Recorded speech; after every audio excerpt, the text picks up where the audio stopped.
When you came in, you were complete, meaning that you didn't have any neurologic function.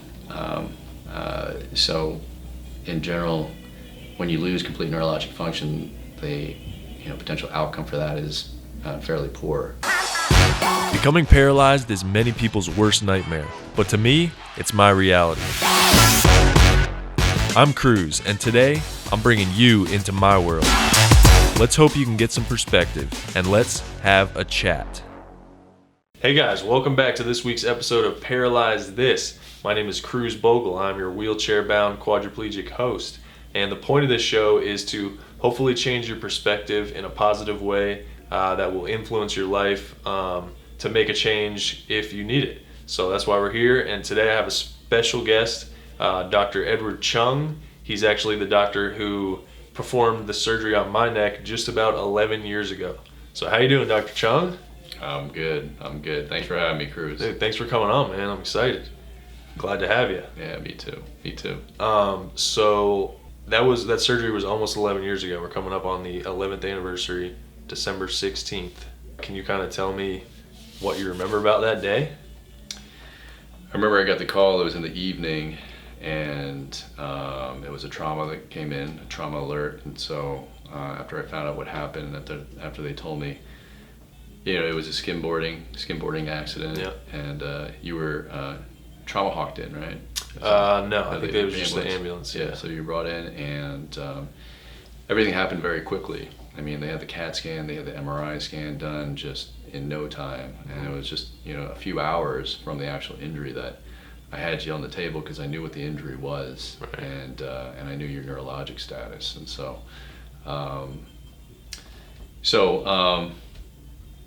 And I just remember that sense of urgency, that we had to get to this as quick as possible. When my accident came in, what was your initial thought? Like, how severe would you say it was? It was severe, the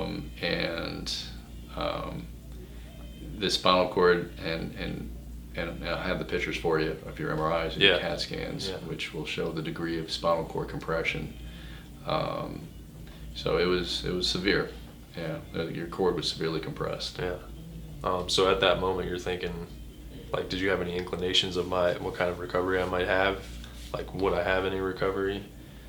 In general, when you came in, you were complete, meaning that you didn't have any neurologic function. So, in general, when you lose complete neurologic function, the potential outcome for that is fairly poor. Right. You're not supposed to have any movement under the level of injury. Right. Sometimes you can gain one level below the actual level of injury, but if you had to predict beforehand, that it'd be fairly not a good prognosis. Right.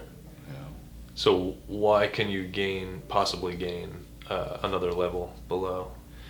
That's a good question. I'm not sure anyone has that exact answer. Really? Yeah. The body has a way of healing, but once you have that spinal cord injury and you have that injury centrally in the cord, scar tissue can form, and right.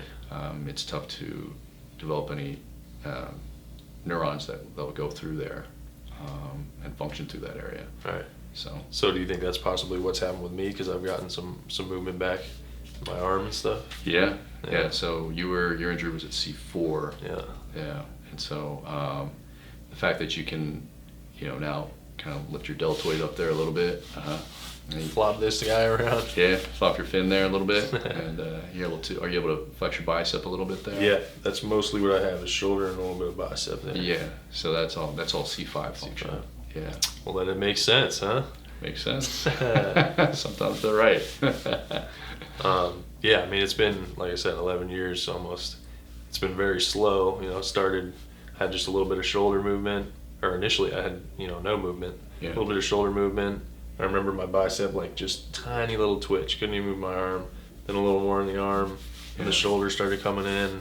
Yeah. And, working on it, going to the gym. Yeah. 4 or 5 days a week for pretty much the last decade. Yeah. Has allowed me to get, a decent amount of strength. I can move it into my lap and kind of finagle my phone a little bit. Yeah. So that's pretty cool, man. It's just a little bit more of independence, being able to do some stuff on my phone. Yeah. Any awesome. movement is good movement. Yeah, the rehab's important, you know. Yeah. After these kind of injuries, rehab is critical, you know. So that neuromuscular re-education, that's what you're working on. Yeah. And I mean, that's amazing that you're doing that. Yeah. Yeah. It's pretty cool to see, like, people I haven't seen in a long time. You know, I have it every day, so I don't really notice it as much, but Yeah. people I haven't seen in a while will see me like, holy smokes, you're moving so much, like, Yeah. even my core. Uh-huh. So that's pretty cool to hear. Yeah, that's amazing. Yeah. Can you tell me a little bit about, like, your training and your schooling, where you went and the Yeah. degrees you have? Yeah, I did all my training up in the Northeast. So I went to the University of Maryland, College Park for undergrad, and then I went to Georgetown Medical School for medical school, and then I did my orthopedic residency at the University of Maryland Shock Trauma Center in Baltimore, and then I did my spinal training, my spinal fellowship, at the Spine Institute of Santa Monica in California. What made you want to kind of focus on spine? Spine, you know, I loved everything that I went through in as far as orthopedics was concerned, because you do a 5-year residency in orthopedics, and you rotate through all the different specialties, like, you know, general ortho, trauma, you know, hips and knees, sports, Right. you do hand, foot and ankle, and spine. And so for me, after rotating through everything, spine was the specialty or the surgeries that I saw that had the most dramatic effect. You know, so when you do a discectomy, when you do an anterior cervical surgery, patients wake up and the pain is gone, Yeah. like immediately. I mean, they have the post-op pain, but which is to be expected, but usually that pain that they came and saw you for, it's immediately gone. So that's, like, pretty rewarding for you to Yeah, be able to take that away from them. yeah, Nice. yeah. It's very gratifying. Nice. So that's why I chose spine. So is that when you're rotating through all those different, I guess different options, you could say, is that just so you can learn all of them, or to kind of be able to pick your specialty and, like, what you want to focus on? Right. So the training is more, I guess, designed to, you know, have you come out as a general orthopedist, Okay. you know, proficient in all aspects of orthopedics. Right.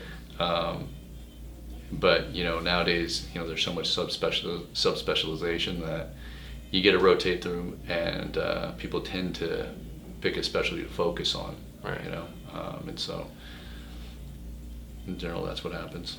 Gotcha. Do you get, like, how many SCI cases do you get typically, like, in a year or so? In a year, it can range, I'd say on average, anywhere between 5 to 10. So when you get that call and you hear that it is, like, a severe spinal cord injury, it's not just, you know, a broken arm or something that needs to be done, what's kind of going through your head? How much time has passed Yeah. since the injury? That's the first thing. Number 2 is, you know, is there any, or how bad is the deficit? Mm-hmm. Meaning, are they complete? Are they partial? You know, and Right. all those things make a difference as far as timing, as far as how fast I need to get there. Even regardless, even if you have a complete injury and it's fairly fresh, I'll usually come in the middle of the night. I'll do whatever I need to do to get in there as fast as possible to Right.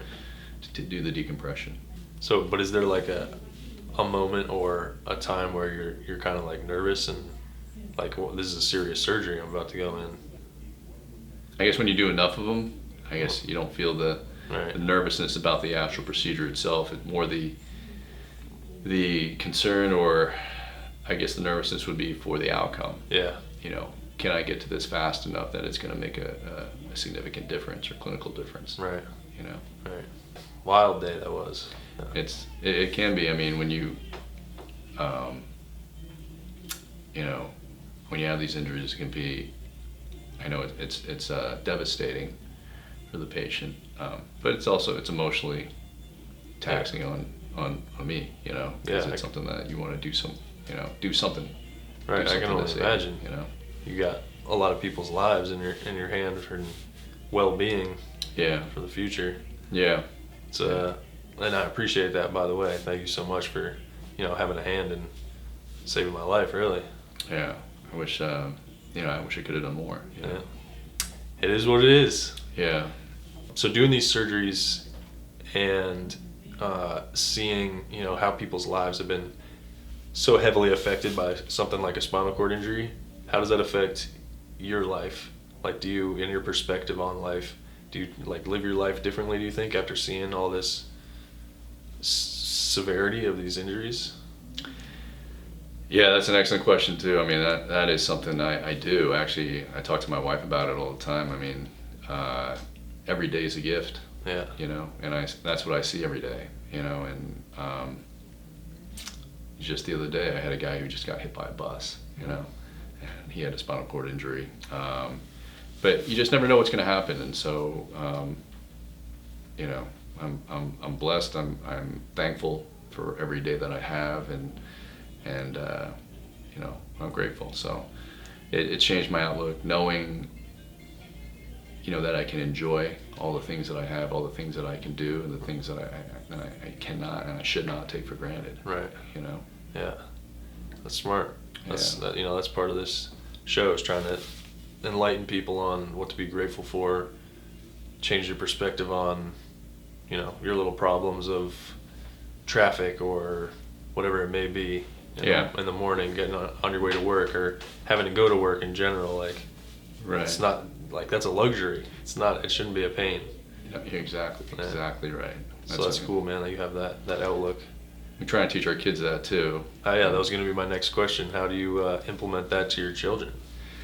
You know, we just kind of, we tell them about that. It's hard, I mean, because they're kids, and you know, they grow up in a bubble, Right. You know, so it's all they know, and you can't really blame them, you know, for not having a better perspective. Yeah, definitely not. But we go on a mission trip to Guatemala every year, so you know, that's getting outside the bubble. That's getting outside and seeing how probably the rest of the world really lives. Right. You know? I mean, it's a third world country. It's extreme poverty. I mean, we go to this one village, and you know, they'll share between a family of 8 who living in a room no bigger than this, with no roof. Right. We'll share a piece of bread for the day. Wow. You know, and that's reality. That's their reality. Right. But you see those kids, and they are just loving, kind, happy, grateful kids. Right. You know, because that's all they know. Yeah. And they're grateful for it. Yeah, that's wild how that works. Like, how, like you said, that's pretty much the majority of the world lives so differently from us, and we're the ones who are mostly ungrateful and Complaining. expecting more and complaining. Yeah, entitled. Yeah. That is a good word, entitled. Yeah. So do you see, like, your kids respond to that well? They do. Yeah, they're good kids. They're grateful. You know, it's hard because we don't live in Guatemala, and they can't, you know, they don't have that constant reminder. But Right. it's good. We go there every year, and you know, they do have memories of that, and so and plus, you know, it comes from the parents too. We're just constantly giving them some perspective. Right. Yeah, you're their biggest influence. Right. Yeah. Right. Exactly. Very cool. All right, so back to surgery wise, Mm-hmm. is there a surgery that you've done that was like the gnarliest surgery that stands out to you, or the gnarliest accident or injury that you've ever seen?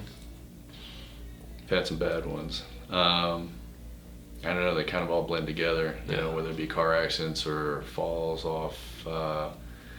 You know, one recent patient of mine, he was, what do you call it, parasailing? Mm-hmm. Just flying around in a, basically like a parachute through the air. Yeah.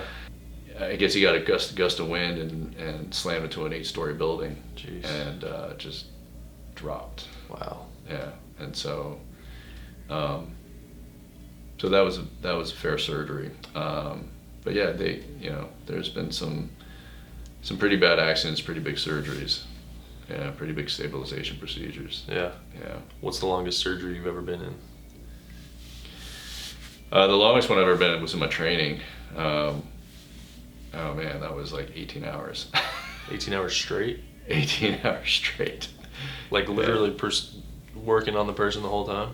18 hours, yeah. Wow. Yeah. We had to take shifts to go to the bathroom and go eat, and yeah. Holy smokes. Yeah. That was a rough one. What was that? What was that injury? It was a girl who had a complete a slippage of the vertebrae, but and it goes by grades, and this one was like grade 4, so it was a complete, almost dislocation of the spine, that had gradually gotten to that point, and so we had to gradually bring it back. And the way we did it then was we used to basically hang her up from the ceiling to allow the traction for the bones to kind of slide backwards. Really? Yeah. So while you're doing the surgery, she's kind of hanging there. Right.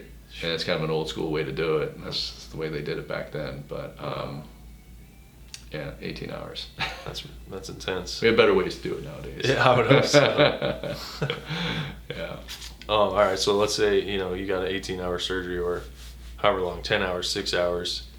Like I said before, you have these people's lives in your hands. So how do you approach like your own health and the way you live your life, knowing that you may get a call and you have to go in and save this person's life? Yeah, I mean, I have to take care of myself if I'm going to take care of other people. Yeah. And so I eat well. I try and work out 2-3 times a week, and mainly, I mean, I protect myself, protect my back, and just avoid potentially having injuries. I was playing basketball and I ruptured my Achilles tendon, and I had to operate with one leg on a scooter. Wow. So that that gave me good insight as to hey, you got to protect yourself, you got to take care of yourself, because this is not just only taking care of other people, it's taking care of yourself, your family. Yeah. Yeah, that's tough. But it kind of, would you say that like limits how much you go out and like live and experience things? No, I don't feel limited. I just think there are seasons in your life, Yeah. And so in my 20s and 30s, I did a lot of things that I wouldn't do now. Yeah. Which I'm okay with.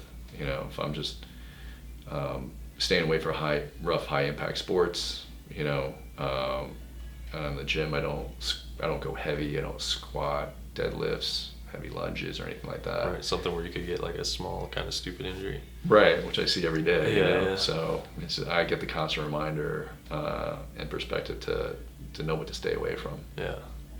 Smart man. Yeah, protect myself, and that's how I can keep myself in good shape to take care of other people. Right.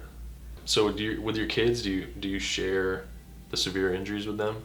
I know you said you kind of give them some perspective on how you and your wife live, and taking the mission trip, but do you share like the extreme stuff with them and say, look what happened to this guy, that's a possibility, or how do you handle that? Yeah, my kids are pretty good like that, and I don't get into horrible details or anything like that, but I share them your story. They all know you, and I'll tell them motorcycle accidents, things that just dangerous things that I wouldn't want them doing, and Right. just want them to know the potential things that can happen that I've seen, and so to educate them, not necessarily scare the crap out of them or anything Right. like that, but just to kind of be educated about the risks of these kind of things. Yeah. So, yeah. Plus, I want them to know what I do. Right. Give them a little light into my world, and so they can see what's going on. Yeah, that's pretty cool, man. Yeah. That's kind of with the show. I want to shift perspectives. I don't want people to change their lives and not do certain things because of something may happen. I don't want them Sure. to drastically change their lives, but I just want, like you said, I want them to be aware and just know and be grateful for what they have, because at any moment something could potentially change their lives or take their lives, or somebody they love. So Right. Yeah, that's great. I agree. I don't think you should live in fear. right. And just be afraid to go out or be afraid to do anything. But being aware, being educated. I guess taking calculated risks. I Yeah. guess. Just being aware of the situation. Yeah, awareness Well is put. huge. Not awareness. Yeah. Yeah. Mhm. All right, so you've been strapped in for maybe 20 minutes or so. How you feeling? It's getting a little stiff. Yeah. But I'm all right. It's it's Not too bad. yeah, it gives me a different perspective. Yeah. Like Glad to hear it. Yeah. That's the goal. Every once in a while I'll have Kyle come in and tickle somebody with a feather, maybe give him a wet willy or something, give him a bite of food. Strapped in. Yeah. Can't fight back. No, I can't get out of this thing. So with my surgery, you put in a titanium cage and 4 pins. Right. Screws, right. pins. Mm-hmm. How often do things like that, like the hardware, need to be replaced? Have you, like, how many times have you had to go back in and actually do another surgery to fix hardware? In general, as long as the bones heal, none of the hardware usually has to be removed. Right. So more often than not, you don't have to take any hardware out. What can happen is that the level above or below that fusion can break down in the future, and so that may potentially create another problem, where you're having symptoms from that, either above or below level. Right. And sometimes that needs to be addressed. Why is it that they break down? Because once you fuse that segment, it becomes very stiff. Mm-hmm. When that level previously accepted stress Right. with a normal motion segment there and the disc space there. But now that you don't have that, that stress that level previously accepted will get transferred to the level above and below. So they're carrying the extra weight. Kind of, yeah. Yeah, you could say it like that. All right. Have you personally ever had a major surgery? Just my Achilles. That Yeah. was the only surgery I had, but I tell you, that gave me good perspective too, because I couldn't drive. It was my right leg, so I couldn't drive. I have stairs in my house, and so I had to hop up and down on one leg. And I remember after that whole experience, my actual Achilles didn't hurt me that bad. It was my back that hurt me more than anything. Because that was carrying the extra weight kind of as well? Right, and I was just hopping around on one leg the whole time. But I really took being able to walk for granted. I realized. And Right. so that's perspective it gave me. Yeah. It's so tough not to, like everything's that you do on a daily basis becomes, routine, and Yeah. to not kind of overlook that and take it for granted is extremely hard. Yeah. But yeah, luckily, it was something fairly small like that gave you that perspective and not something a little more extreme. Yeah. Yeah. I'm grateful for that. Yeah. All right. So last question. The time that we're in right now, a lot of scientific and technological advancements going on. In like the next decade or so, what do you see as being a big breakthrough for people in a situation like mine? Right now, there's a lot of research going into stem cells. Right, and there's nothing out there. It's kind of hard to do like a prospective randomized clinical trial. Yeah. Because of the nature of the injury, you can't just randomize people Right. into getting treatment or not having treatment with these spinal cord injuries. So it's tough. So, but right now, not that I'm aware of, there's nothing out there that's showing anything significant as far as clinically. Right. I'd have to look at the most recent data for animal studies. Right. Which I think there actually is promising data for animal studies, but it doesn't necessarily translate Yeah. clinically to Unfortunately. humans. Yeah. Yeah. I'll see a headline every once in a while about rat now walking again after severed spinal cord. Right. So like it's people send that stuff to me and they're like, look, like you're gonna be great. You're gonna be walking soon. But like you said, it doesn't necessarily translate from animal to human, unfortunately. Right. And it's tough to get the patients to say, for them to come into the actual center and in the right time frame to be able to administer the treatment. So there's a lot of obstacles to get a good quality study with this kind of problem. Yeah. Well, hopefully they come up with something. Yeah. I'm ready for a head transplant, whatever it takes. Well, as soon as we find something, man, you'll be the first to know. I know. Can't wait. Yeah. Well, man, I really appreciate you coming on. It's great to see you again. It's been a while. Yeah, it's been a while. It has. I'm glad your family's doing well. Yeah. And keep that perspective rolling in the right direction and sharing it with the kids. And I'll keep sharing it with the world, and hopefully we can change some lives, man. Yeah, man. Yeah, thanks for having the show. Thanks for reaching back out to me, man. It was so good to see you, and my office misses you, and my kids and my wife want to meet you. So yeah, well, we'll set it up. All right, man. Sounds good. Well, thank you guys for tuning in, and we will see you next week on Paralyze This.